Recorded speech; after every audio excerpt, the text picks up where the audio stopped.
Welcome to Psychology Ninjas.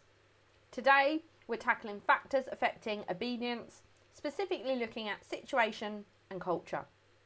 Okay, so two skills that were broken down into in psychology. The first one is explaining. This is your knowledge. When we're thinking about factors affecting obedience, we're thinking more about these as a theory and an explanation of why obedience is occurring. Therefore, we need to explain the key terms associated with each of these factors. Let's take situation first. So in situation, we need to be looking at legitimacy, proximity, and the role of allies or the behaviour of others. What we need to be super clear about is explaining what we mean by these terms, but also how they link into obedience and when obedience would be more or less likely given these different situational factors. We've also got opportunities here to show our broader psychological knowledge by talking about things like autonomous state, about barriers, about binding factors. And that's going to show that we know what we're talking about and we can link these in. It's also going to give us opportunities here to link these into a scenario if we're given a STEM. When it comes to culture, our key concept that we want to be talking about is the power distance index. This is specific to culture and obedience. In this type of culture, what we're saying is that people have an acceptance of a hierarchy and a fixed hierarchy, and that inequality is going to be present in society. Where we have a high power distance index, we see high levels of obedience because these people are more accepting of these hierarchies. When we're talking about individualism and collectivism, what we need to be careful of is this will appear elsewhere in our course, and therefore we've got to be linking it specifically to obedience and saying why these cultures are more or less obedient. Our other skill then is evaluation. With evaluation, we're tackling this as a theory, and so we're using SODA as our structure. And this is how it breaks down. What we want to be careful of with this is giving arguments and counter-arguments to show logical chains of reasoning. We're going to give links or mini conclusions to give judgments overall as we move through our essay, as well as our balanced conclusion at the end. So when we think about this in terms of this 8 marker, assess the influence of situation and culture on obedience, this is how it links together, showing our AO1 with our evaluation, our AO3, in logical chains of reasoning.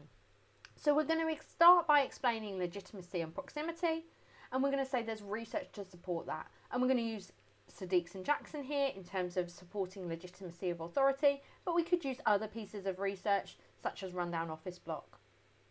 We're going to counter that with problems with proximity and using Hoffling. Despite a lack of proximity, we still see high levels of obedience, forming our mini conclusion or our link that situation as a factor has problems with accuracy or validity. We're then going to move into our key concept in terms of culture to front load our response with our knowledge. We're going to explain the power distance index, but say that this has a lack of external reliability. One study to support, Kilhan and Mann, low levels of obedience, low levels on the power distance index. We're going to counter that with Blass, who found fairly consistent levels of obedience in and outside of the United States or America, and therefore culture was not a significant difference, suggesting that the reasons we have variations in obedience may be due to extraneous variables. We're then going to explain individualism and collectivism, making sure we've got that link specifically to obedience, but saying that this is an incomplete explanation or is reductionist to just look at these single factors. We also need to bear in mind other factors, and I've cherry-picked gender, but you could talk about personality here. Finally, then you've got the role of allies, and that this has an application to rule breaking, where in the countryside there's nobody to enforce rules or be an ally in terms of disobeying other people who are not enforcing those rules. Well, that was a bit complicated. Okay, we've got an example here from Graham et al. And what we're saying here is that in order to provide allies, we could provide information about why that obedience is important. where we've got real world application that produces credibility for these factors being important in obedience. Okay, here's a different question. Evaluate one strength and one weakness of culture as an explanation of obedience. 4 marks. In these short mark evaluate questions, we need to ensure that we're identifying and justifying. You're going to get your justification by making those links back to SODA. So our supporting research comes from Kilhan and Mann, and that gives validity to our response.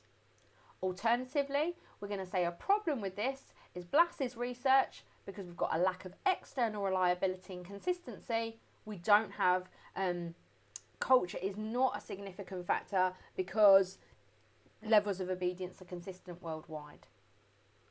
Other exam questions may have a STEM. And now we've got one here with Mr. Lowe. We need to bear in mind with this that he's at fledgling primary school, and when we're making our applications, we need to be tailoring it to that audience. So our command word for this is explain. So we're just giving details about a certain thing, but we also need that application. We need to ensure that we're making these links between Mr. Lowe and the primary school and situational factors, and therefore we're going to have something that looks a little bit like this. For the 4 marks available, you need 4 separate pieces of application. We could do this by talking about legitimacy and giving lots of different examples about how Mr. Lowe could use legitimacy in his explanation of obedience. Alternatively, we could give lots of different explanations across legitimacy of authority, proximity and role of allies. And it's entirely up to you how you tackle this. But you need to have 4 separate pieces of evaluation. Another exam question could look like this. Here we have the command word assess, which is asking us to explain and evaluate. Here we're looking at developmental psychology and how individuals have developed over time and how we've been brought up to explain obedience. So this is still looking at various different ideas. Here we've got some ideas from today in terms of the power distance index and explaining culture as a developmental factor. We've also got other developmental factors in terms of personality and also in terms of gender and how these might affect it.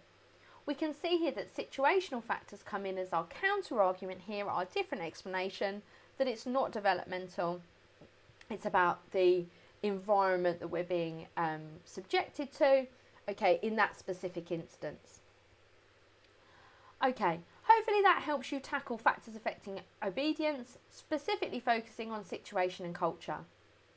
Please don't forget to like our channel and ensure that you get the notifications by subscribing. See you next time.